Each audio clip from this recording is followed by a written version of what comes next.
இன்னைக்கு நாம வந்திருக்கிறது வெறும் ஒரு பேலஸை பார்க்க இல்லை. ஒரு காலத்துல ரொம்ப பெரிய சிவிலைசேஷன் வாழ்ந்த இடத்துக்கு. இப்போ இந்த இடத்த பார்த்தா ruin மாதிரி தெரியும். ஆனா கொஞ்சம் நின்று பார்த்தா இந்த கல், இந்த சுவர், இந்த இடம் எல்லாமே ஒரு ஸ்டோரியை சொல்லுது. அந்த ஸ்டோரியை தான் இன்னைக்கு நம்ம கொஞ்சம் கொஞ்சமா வணக்கம், நான் உங்கள் ஹரி, தி நாடோடி ஹரி, யூரோப்பில் வாழும் தமிழ் ஜிப்சி. வாங்க உலகத்தை சேர்ந்து சுத்துவோம். வாங்க வாங்க. ஒன்று காட்டுறேன்.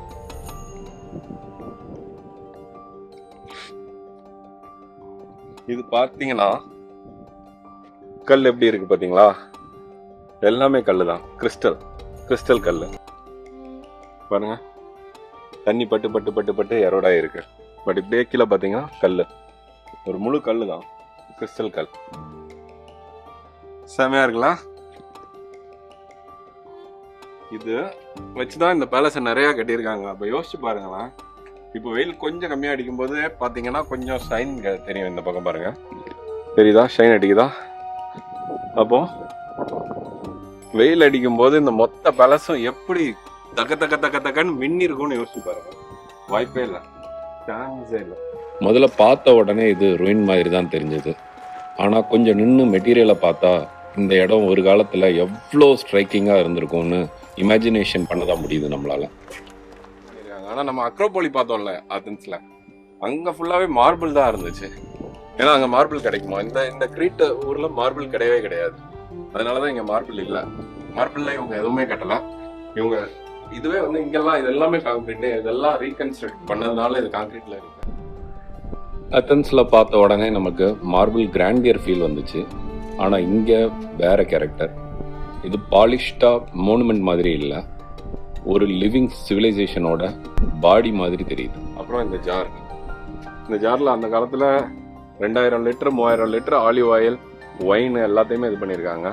அந்த மேலே இருக்கிறதெல்லாம் புது பார்ட்டு, கீழே இருக்கிறத வச்சு மேலேயும் ரீகன்ஸ்ட்ரக்ட் பண்ணியிருக்காங்க. பட் அங்கே நம்ம ஒரு இடத்துல பார்த்தோம்ல, அது வந்து ஃபுல் அண்ட் ஃபுல் 3000 வருஷத்துக்கு ஓல்டானது. இதை பார்த்த உடனே ஒன்று மட்டும் கிளியராக தெரியுது. இங்கே அழகு மட்டும் இல்லை, சிஸ்டம் இருந்திருக்கு. பெரிய ஜார்ஸ்னா டெக்கரேஷன் மட்டும் இல்லை, storage, supply, daily running and administration எல்லாம் ஆர்கனைஸ்டாக நடந்திருக்கணும். நோசஸ் வந்து ஒரு பேலஸாக மட்டும் செயல்படலை, ஒரு பெரிய ஸ்டோரேஜ் ஃபெசிலிட்டியாகவே இருந்திருக்கு. அதுக்கு இந்த ஜார்ஸ் தான் சான்று.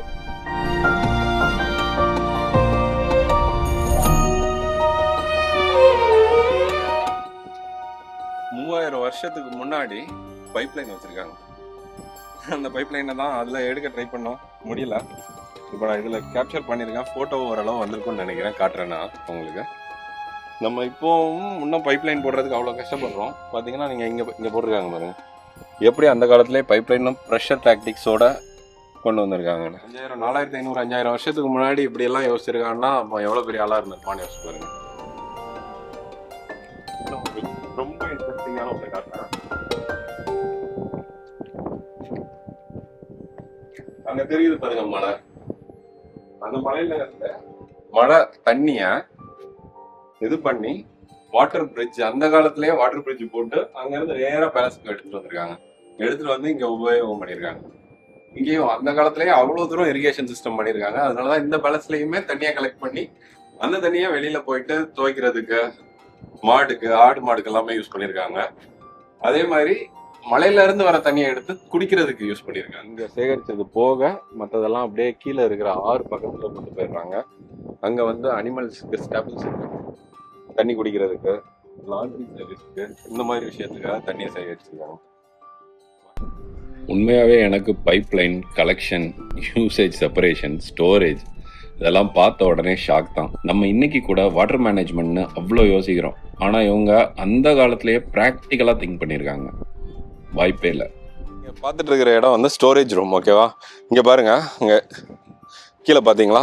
கீழே வந்து அந்த ஸ்டோரேஜ் ரூம், ஃபுட்டெல்லாம் இங்கே தான் ஸ்டோர் பண்ணி வச்சுருக்காங்க அந்த காலத்தில்.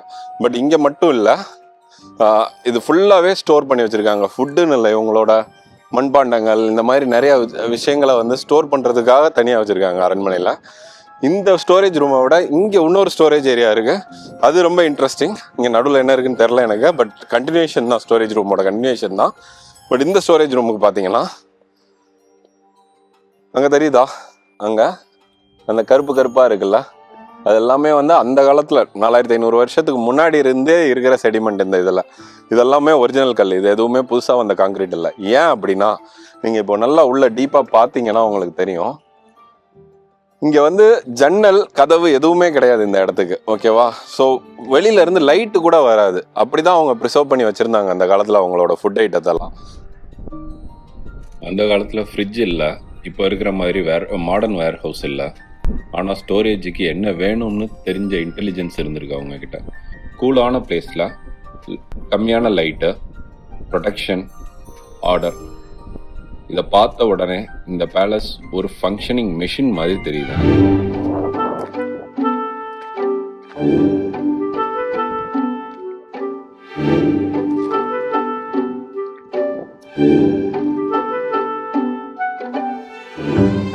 நம்ம இப்போ வந்திருக்கிறது த்ரோன் ரூம். இங்கே இருக்கிறது ராஜாவோட சீட்டான்னு கேட்டுறாதீங்க, இது இல்லை. இது இவங்க இப்போ ரீகன்ஸ்ட்ரக்ட் பண்ணி வச்சுருக்காங்க. ஆனால் இந்த இடத்துல பார்த்தீங்கன்னா இங்கே இருக்கா, அதான் ராஜாவோட சீட்டு. அது கொஞ்சம் லைட்டாக ஒர்க் பண்ணியிருக்காங்க, ஆனால் அப்படி தான் இருக்கு. இந்த மாதிரி ரூம்ஸ் பார்த்த உடனே இது வீடு மட்டும் இல்லைன்னு தெரியுது. Authority, ceremony, maybe ritual importance, அந்த ஃபீல் இருக்கு இங்க. ஸோ நம்ம கீழே பார்த்தோம்ல ராஜாவோட அரியணை, அதுல இருந்து ராஜாவை பார்க்க வர கெஸ்ட் கீழே போய் இந்த பியூரிஃபிகேஷன் ஏரியால தான் பியூரிஃபை ஆகிட்டு கை காலெல்லாம் கழுவிட்டு, நம்ம ஊர்ல தண்ணி எடுத்து காலெல்லாம் கழுவிட்டு வருவாங்க, அந்த மாதிரி கழுவிட்டு வருவாங்க. இந்த பியூரிஃபிகேஷன் ஏரியா இந்த பேலஸ்ல அங்கங்க இருக்கு. இதை எக்ஸாக்ட் சேம் கஸ்டம்னு சொல்ல முடியாது, நம்ம கூட நேராக கம்பேர் பண்ண முடியாது. ஆனால் ஒரு சேக்ரெட் ஸ்பேஸுக்கு போகும்போது க்ளீன் ஆகி ரெடி ஆகி ரெஸ்பெக்டோட போகிறது, அது நமக்கு ஃபெமிலியர் ஃபீல் தான். இருக்கிறது வந்து அவங்களோட பிரின்ஸ். நல்லா நம்ம நிறைய இடத்துல அந்த ஃபெஸ்ட் பார்த்தோம் பெயிண்டிங்க. சில இடத்துல ப்ரௌன் கலர்ல இருக்கிறதெல்லாம் வந்து வெளியில போய் வேலை பார்க்குற புருஷங்க, ஆடு மாடு மேய்க்கிறது இல்லை ஏதாவது ஒரு பெரிய பெரிய வெயில்ல நின்று வேலை பார்க்குறவங்க. பிரின்ஸ்ன்றதுனால எல்லோ கலர்ல பண்ணிருப்பாங்க பெயிண்டிங். அதே வந்து விமனா இருந்தாங்கன்னா விமன் பெருசா வெளியில போகாததுனால விமன் வந்து ஒயிட் கலர் ஃப்ரெஸ்கோ விமனுக்கு ரெப்ரசென்ட் பண்ணியிருக்காங்க. நாங்க சொன்னாங்க ஃப்ரெஸ்கோ பெயிண்டிங் பாத்தீங்களா, விமன் எல்லாமே ஒயிட் கலர் ரெப்ரசன்டேஷன். ஏன்னா அவங்க எல்லாம் வீட்டுக்குள்ள இருப்பாங்க, பெரிய லெவலில் அவங்களுக்கு அந்த அளவுக்குலாம் ஹார்டாக இருக்கும் கிடையாது. அதனால அதோட ரொம்ப இன்ட்ரெஸ்டிங் மாதிரி இந்த மென் இங்க பாத்தீங்களா red colour painting. Red colour இல்ல ப்ரௌன் கலர்ல இருந்தாங்கன்னா அவங்க வந்து வெளியில போய் வேலை பார்க்குற மாதிரி மென். அது பிரின்ஸ் கிங்குக்கு மட்டும் வேற கலரை. ஃப்ரெஸ்கோஸை பார்த்த உடனே நம்மளால இந்த பேலஸை ரொம்ப கிளியரா இமேஜின் பண்ணி பார்க்க முடியுது. வெறும் இந்த சுவர் மட்டும் இல்லை, ஸ்ட்ரக்சர் மட்டும் தெரியல, பெயிண்டிங் நம்மளுக்கு இன்னும் விஷுவலா அந்த dress, colour, status, role, society எப்படி இருந்திருக்குன்னு விஷுவலா நம்மளால இந்த பெயிண்டிங்ஸை வச்சே புரிஞ்சிக்க முடியுது. அந்த காலத்துல எப்படி கேதரிங்ஸ் என்னன்னா பாருங்களேன், பெண்கள் எல்லாம் அந்த ஆலிவ் ட்ரீஸை சுத்தி உட்காந்துருக்காங்க, ஆலிவ் மரத்தை. மென்னெல்லாம் வந்து வெளியில இருக்காங்க, கலப்படமா இல்லை. அப்படிதான் அந்த காலத்துல கேதராக இருந்திருக்காங்க. அதே மாதிரி அரண்மனையிலயுமே பாத்தீங்கன்னா இவங்கெல்லாம் காமன் பீப்புள் வெளியில இருக்காங்க. அதே மாதிரி அந்த பாருங்களா, அவங்களெல்லாம் நார்மலா போட்டு இவங்கெல்லாம் எப்படி ட்ரெஸ் பண்ணி நல்லா இருக்காங்கன்னு, இதெல்லாம் இவங்களோட இது. அவ்வளோ தூரத்துல இருந்தாலும் சிவிலைசேஷன் நினைச்சா கூட சில சீன்ஸ் பார்த்தா நமக்கு ரொம்ப ஃபெமிலியரா தோணுது. கேதர் ஆகுறது, ட்ரெஸ், பப்ளிக் லைஃப், இந்த சோஷியல் ஆர்டர் எல்லாமே வந்து ரொம்ப க்ளோஸா இருக்கு. ஓல்டு பிளேஸ் அப்படின்னு இல்லாம அலைவா ஃபீல் ஆகுது நமக்கு. இங்க ஒரு 2 கொம்பு மாதிரி தெரியுதா, இவங்களுக்கும் இதை நம்ம வெளியில டீட்டெயிலா பார்ப்போம். ஆனா வந்து நம்மள மாதிரி இவங்களும் வந்து காளை இருக்குல்ல, காளையை வந்து ரொம்ப இதுவா சாக்ரடா கொண்டாடி இருக்காங்க. ஏன் அப்படின்னா இவங்க ஒரு 600 கிலோமீட்டருக்கு அந்த பக்கம் போர்ட் இருக்கு. அந்த 600 கிலோமீட்டர்ல இருந்து இவங்களுக்கு தேவையான பொருட்கள் அந்த போர்ட்ல இருந்து வர்றது எல்லாமே காளையை கட்டின சேரியாட்டை வச்சு தான், வண்டியை வச்சு தான், அதாவது நம்ம மாட்டு வண்டி பேசிக்கலி, அந்த மாட்டு வண்டியை வச்சு தான் இவங்க எடுத்துகிட்டு வந்திருக்காங்க. இந்த மாட்டு வண்டியை வச்சு இவங்க எடுத்துகிட்டு வந்ததுனால காளை வந்து இவங்களுக்கு ரொம்ப முக்கியமான ஒரு அனிமலாக இருந்திருக்கு. அது அவ்வளோ தூரம் வழிபட்டிருக்காங்க. அதனால தான் இந்த பேலஸில் நம்ம அப்போ கூட ஒரு பெயிண்டிங்கில் பார்த்துருப்போம், இந்த பேலஸில் எல்லா இடத்துலையுமே வந்து காளையோட இது இருக்கும். இந்த பேலஸே வந்து காளைக்கு கிட்டத்தட்ட அர்ப்பணிச்ச மாதிரி தான் அவங்களுக்கு, புல்லுக்கு. அதனால தான் அந்த கொம்பை வச்சு நீங்கள் நிறைய இடத்துல பார்த்துருக்கலாம். மினோவன்ஸ் கல்ச்சரை பற்றி பேசும்போது புல்லை ஸ்கிப் பண்ண முடியாது. சேக்ரெட் சிம்பிளா, டெய்லி லைஃபோட கனெக்டா, பப்ளிக் ஸ்பெக்டகலா, புல்லுக்கு வெயிட் ரொம்ப ஜாஸ்தி. பட் அதோட இன்ட்ரெஸ்டிங் நம்ம ஊர்ல ஜல்லிக்கட்டு எப்படி இருக்கோ அதே மாதிரி இவங்க கிட்டயும் ஏறு தழுவுதல் கேம் ஒண்ணு இருந்திருக்கு. ஆனா நம்ம ஊர்ல பெண்கள் பார்ட்டிசிபேட் பண்ணி நம்ம பார்த்ததில்ல. ஆனா அவங்க ஊர்ல பெண்களும் பார்ட்டிசிபேட் பண்ணிருக்காங்க. நம்ம போய் காளைய திமிழ் மேல உட்காந்து அடக்க பார்ப்போம். ஆனா இவங்க கொம்புக்கு மேல ஏறி, இதை பாருங்க, கொம்புக்கு மேல ஏறி இப்படி ஜம்ப் பண்ணி அங்க போய் நிக்கணும். இதுதான் இவங்களோட கேம். இதுல வின் ஆகணும்.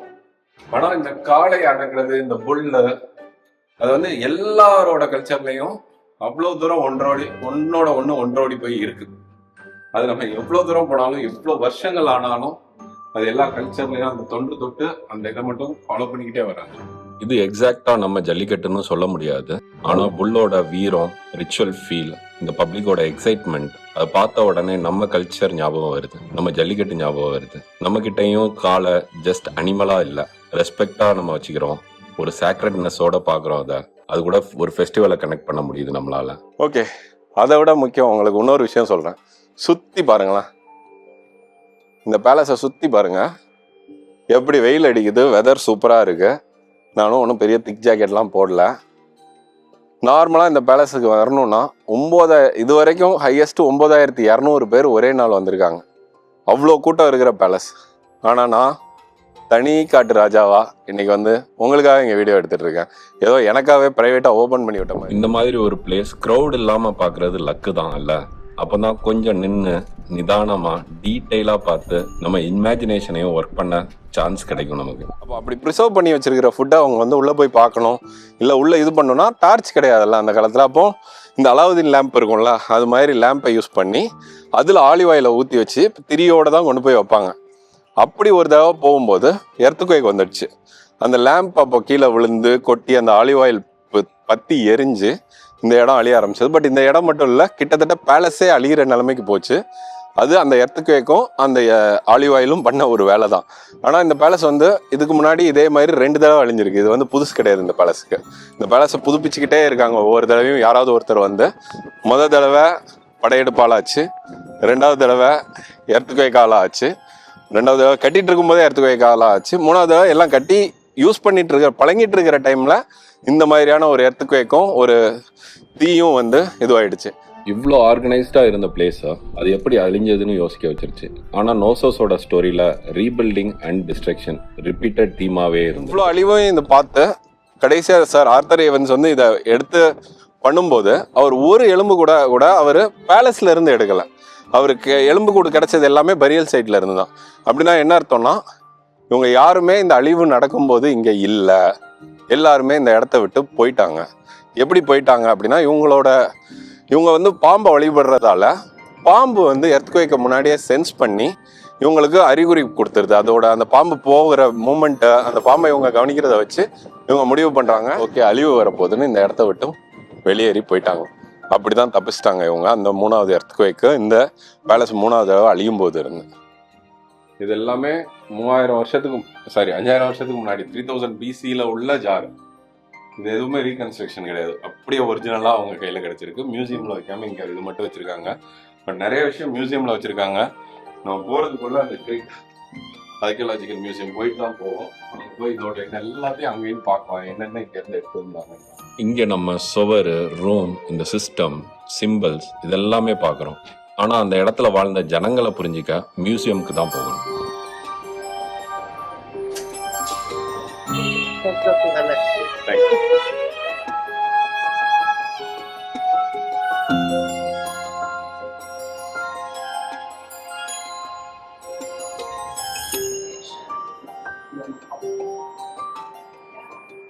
மியூசியமுக்கு வந்த உடனே எனக்கு ஃபர்ஸ்ட் ஸ்ட்ரைக்கான விஷயம் கோல்டு. 5000 வருஷம் முன்னாடியும் கோல்டு ஸ்பெஷல் தான். அழகு, ஸ்டேட்டஸ், மெமரி இது எல்லாம் அப்பவே இருந்திருக்கு. இதை பார்த்த உடனே நம்ம கல்ச்சர் தான் எனக்கு ஞாபகம் வருது. நம்மகிட்டையும் கோல்டுனா ஒரு ஆர்னமெண்டா மட்டும் நம்ம வாங்க போறது இல்லை, அது ஃபேமிலி வேல்யூவை கொடுக்கும், நமக்கு பிளெஸிங் ஃபீல் தரும். அது மட்டும் இல்லாமல் செக்யூரிட்டி முக்கியமா. லாங்குவேஜ் வேற, லேண்ட் வேற, ஆனால் கோல்டு பற்றி மனுஷனோட ஃபீலிங் ரொம்ப மாறி போகலை போல.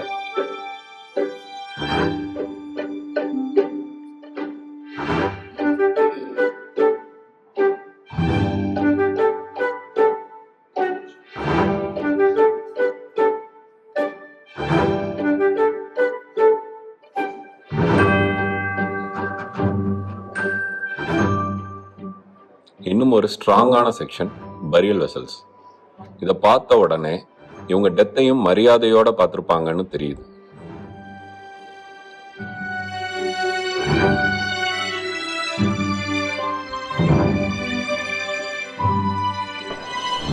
நோசஸ் பேலஸ் பார்த்தப்போ ஹிஸ்ட்ரி தெரிஞ்சது.